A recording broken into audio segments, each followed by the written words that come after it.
ভাইরে ভাই, সুন্দর সুন্দর কন্টেন্ট বানালে সেই কন্টেন্ট কেউ দেখে না, কিন্তু হ্যাঁ তুমি যদি পরের বাড়ি গপ্প শুরু করো তখন তোমার সেই ভিডিওতে মিলিয়ন মিলিয়ন ভিউজের অভাব হবে না। আমার কথা শুনতে তিতা হইলেও এটাই কিন্তু বাস্তব।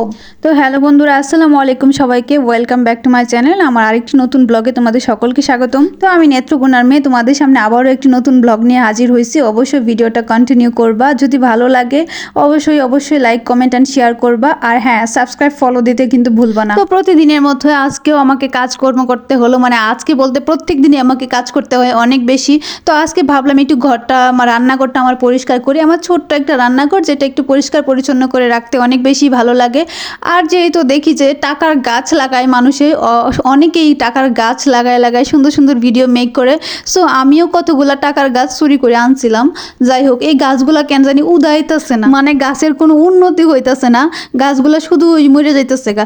যতবারই আইনা লাগাইতেছি ততবারই মরে যাইতেছে, মানে বুঝতেছি না কি কেমনে যে এগুলা সুন্দর করে মানুষের দেখি যে গাছগুলা এত সুন্দর করে পাতা গজায়, আমি কতদিন পরে পরে এই গাছগুলার এত যত্ন করি, তারপরেও কোনো উন্নতি পাইতাছি না।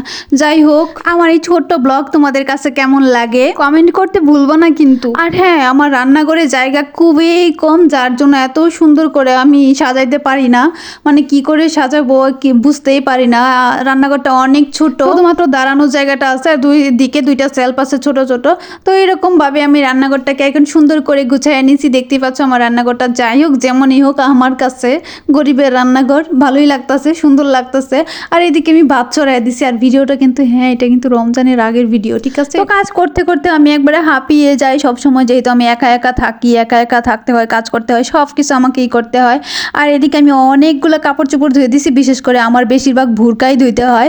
আর অনেকগুলো ভুরকা আজকে ধুয়ে দিলাম, সবগুলো অনেক দিন ধরে জমায় রাখতেছি, ধোয়ার সময় পাইতেছি না। আর যা বলতেছিলাম, আমরা মানে যারা বড় বড় কন্টেন্ট ক্রিয়েটার আছে বা আমরা ছোট ছোট ইউজার যারা আছি, তারা দেখবেন যদি আমরা ভালো ভালো কন্টেন্ট বানাইতে চাই তখন না ওইটাতে কোনো আগ্রহ আসে না, কারণ ভিউজ হয় না। এটাই হচ্ছে গিয়ে মেইন সমস্যা। ভিউজ না হইলেও বইনেরা ভিডিও কিন্তু বানাইতেই হইব। যদি সাফল্য পাইতে যাও অবশ্যই ভিডিও বানাইতে, বা আমারও কিন্তু ভিডিওতে ভিউজ নেই, তারপরেও ভিডিওটা বানানোর চেষ্টা করি, যদিও আমার ভিডিও অত বেশি ভালো হয় না। আর হ্যাঁ, সুন্দর সুন্দর কন্টেন্ট বানাইলে কেউ সেই ভিডিও দেখে না, কিন্তু হ্যাঁ তুমি যদি পরের বাড়ির গপ্প শুরু করো তখন এই ভিডিওটার মধ্যে দেখবা মিলিয়ন মিলিয়ন ভিউজ পাওয়া যাবে। তো আজকে আমার ভিডিওটা তোমাদের কাছে কেমন লাগলো, আর আমার কথাগুলো তোমাদের কাছে কি ভালো লাগে না খারাপ লাগে, অবশ্যই সেটা কমেন্টে জানায় যাবা। আর আমার বাসার এই সাইডটা এত সুন্দর একটা পরিবেশ, মানে দেখলেই মন জুড়ায় যায়, একবার চোখ জুড়ায় যায়, মনে হয় আমি বিদেশে আছি। যাই হোক, পরবর্তী ভিডিও দেখার জন্য তোমাদের সকলকে আমন্ত্রণ রইল। Thanks for watching, tata, bye bye.